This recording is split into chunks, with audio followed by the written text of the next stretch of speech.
ഞങ്ങൾ രണ്ടുപേര് രണ്ടായിട്ട് ആരോപണം ഉന്നയിക്കുന്നതിനെ കുറിച്ചായിരുന്നു മന്ത്രി MP രാജേഷിന് വിഷമം.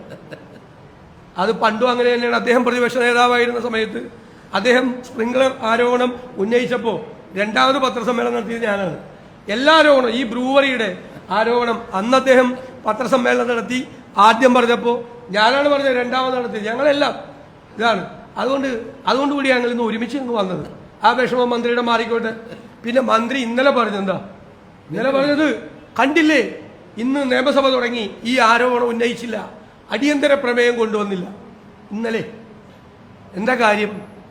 ഒന്ന് മന്ത്രി പാർലമെന്ററി കാര്യ മന്ത്രി കൂടിയാണ്. എൻ്റെ മന്ത്രി ഈ അഴിമതി ആരോപണം അടിയന്തര പ്രമേയമായിട്ട് ഉന്നയിക്കാൻ പറ്റുമോ?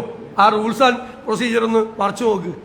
അഴിമതി ആരോപണം അടിയന്തര പ്രമേയമായിട്ട് ഉന്നയിക്കാൻ പാടില്ല, എഴുതി കൊടുത്തിട്ടേ ഉന്നയിക്കാൻ പാടുള്ളൂ. അപ്പം ഞങ്ങൾ നേരത്തെ ഞങ്ങളുടെ പാർലമെന്ററി പാർട്ടി തീരുമാനിച്ചിരുന്നു, ശ്രീ രമേശ് ചെന്നിത്തല ആരോപണം ഉന്നയിക്കും. ഇന്നലെ അദ്ദേഹം സ്ഥലത്തില്ല, അദ്ദേഹം ഒരു പരിപാടിയായിട്ട് ബന്ധപ്പെട്ട് ദൂരെയാണ്. ഇന്ന് അദ്ദേഹം വന്ന് ഇന്ന് ഉന്നയിച്ചു. ഇന്നലെ ഉന്നയിക്കാത്തതുകൊണ്ട് ഇതില്ലെന്ന് കാറ്റിപ്പോയെന്ന്.